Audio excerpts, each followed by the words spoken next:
bienvenue sur votre émission Chemin de foi, votre instant religieux. Aujourd'hui, nous allons une fois de plus parler de la parole de Dieu. Le thème retenu est comment vivre pleinement sa jeunesse en Christ et être épanoui. Avec nous pour en parler, mademoiselle Aude Lidindong Engon, fondatrice du programme HELP, qui vise à aider les jeunes adolescents à vivre une vie radieuse et équilibrée avec pour fondation la parole de Dieu. Psychologue de formation. Bonjour mademoiselle Ndong. Bonjour. Bienvenue sur Proximité Web TV. Merci. Alors, le thème que nous allons aborder aujourd'hui, comme je l'ai souligné, comment vivre pleinement sa jeunesse en Christ et être épanoui. Alors, pour vous, c'est quoi être un chrétien épanoui? Alors, je pense qu'il faut partir déjà sur une définition claire de l'épanouissement. Je définirais l'épanouissement comme étant le fait de se développer et d'arriver à une réalisation de soi dans tout ce qu'on fait, dans les moindres détails. Et bien entendu, être chrétien, le chrétien en fait, c'est celui qui vit selon la parole de Dieu, celui qui a accepté Christ, qui accepte de marcher selon les commandements et les recommandations de Christ. Comment être chrétien et être épanoui? Oui. Je pense que, pour ma part, en qualité de chrétienne, je dirais que le véritable épanouissement se trouve en Christ. Et parce que on marche avec Christ, lorsqu'on marche avec Christ, on a une assurance. Et pour être épanoui, la vie chrétienne, elle ne se vit pas seule. Donc, il est important d'être entouré, d'être accompagné, déjà d'appartenir à une assemblée. La Bible nous recommande de ne pas abandonner nos assemblées.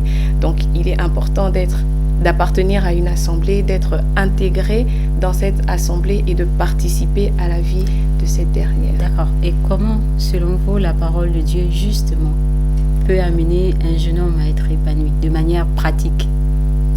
De manière pratique, oui. Déjà, la parole de Dieu, comme je le disais, ce sont des promesses que Dieu nous fait. Et en tant qu'homme, on vit par la parole. Et je pense que quand on est entouré de bonnes personnes, de personnes qui partagent nos convictions, de personnes qui partagent notre foi, qui partagent notre vision, il est plus facile, ou du moins je dirais moins difficile pour nous de nous laisser embrigader dans des choses qui ne font pas partie de nous. De façon pratique, je dirais que c'est quoi? On a par exemple dans les églises le département jeunesse. Oui. Et dans ce département, il y a plein d'événements qui sont organisés. Il y a des randonnées, il y a des veillées de prière, il y a plein d'autres choses qui participent à l'épanouissement du jeune. Plein d'activités qui participent, comme vous le dites, à l'épanouissement des jeunes. Alors, y a-t-il un intérêt, selon vous, à se convertir jeune? Ah oui, un très très très grand intérêt, je dirais. C'est quoi l'intérêt? Pour moi, c'est ne pas perdre de temps. Je n'ai pas envie de dire gagner du temps, mais ne pas perdre de temps. Pourquoi? Parce que quand on accepte Christ alors qu'on est déjà adulte, dans notre jeunesse, on a déjà fait beaucoup de choses. On s'est déjà adonné à plusieurs pratiques.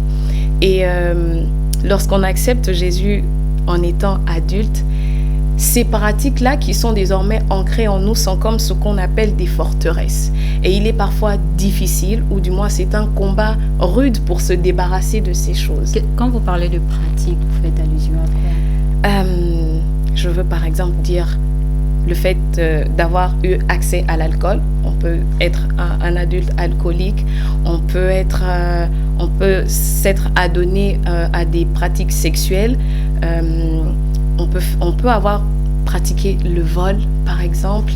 Et donc, ce sont des choses qui peuvent être difficiles de se débarrasser quand on est adulte. Sachant que la puberté, l'adolescence est l'âge de toutes les expériences, comment un jeune chrétien peut vivre pleinement sa foi quand il est dans cette phase justement où il se découvre, où il se transforme, où il ressent de nouvelles sensations?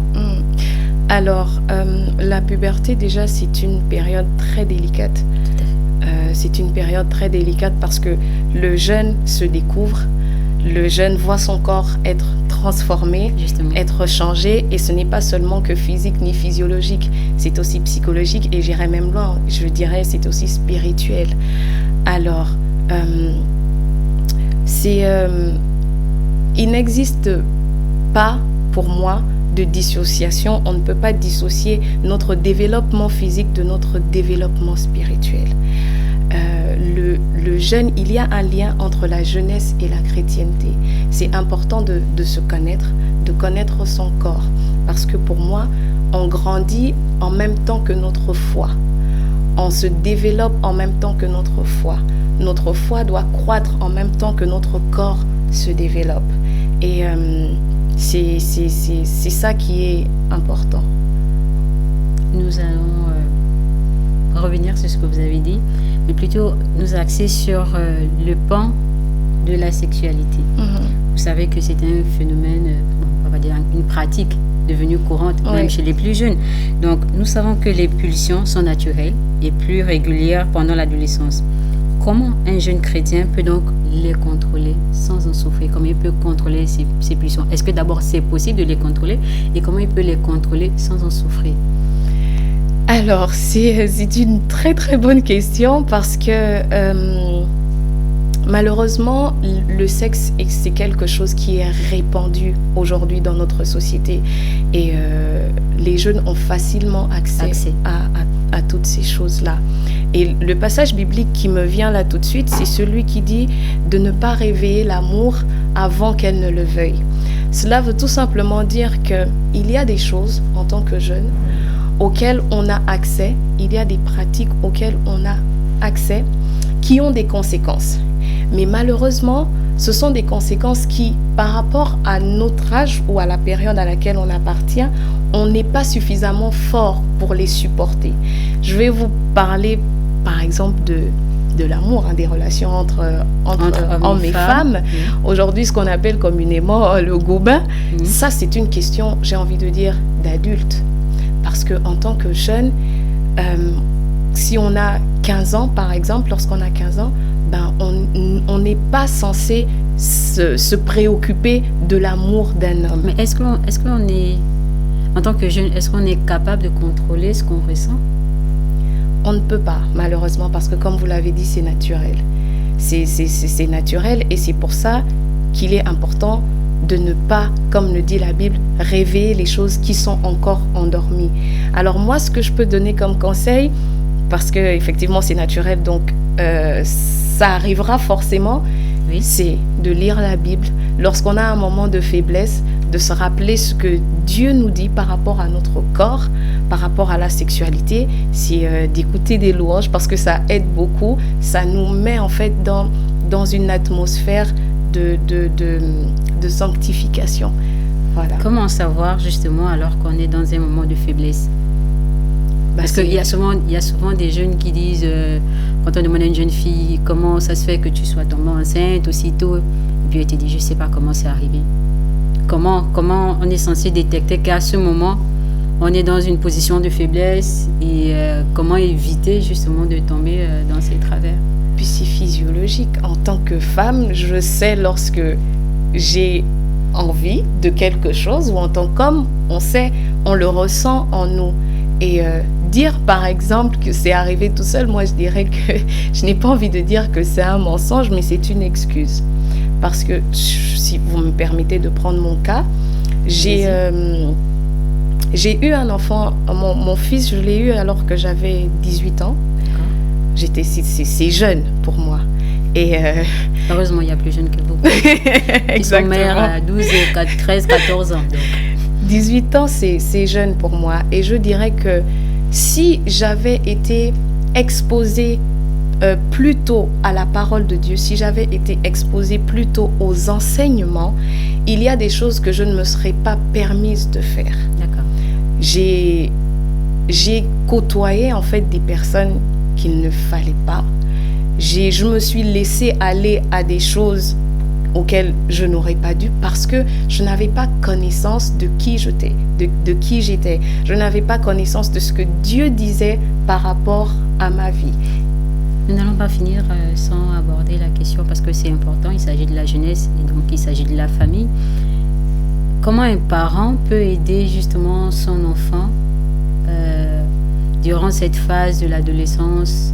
Comment l'aider à ne pas en fait flancher, à ne pas être avec des mauvaises compagnies et se retrouver dans des situations incontrôlables ou ingérables? Alors déjà, la première chose que je dirais, c'est que les enfants apprennent beaucoup plus par imitation. Donc quand on est parent, il faut déjà savoir être un exemple d'intégrité, un exemple de loyauté, un exemple en tant que chrétien. Et il faut apprendre, il faut comprendre son enfant. Il faut savoir l'écouter parce que on réagit différemment. Chaque être humain est différent et on a souvent tendance en tant qu'adulte à vouloir que les enfants fassent comme on le veut, mais ce n'est pas toujours possible.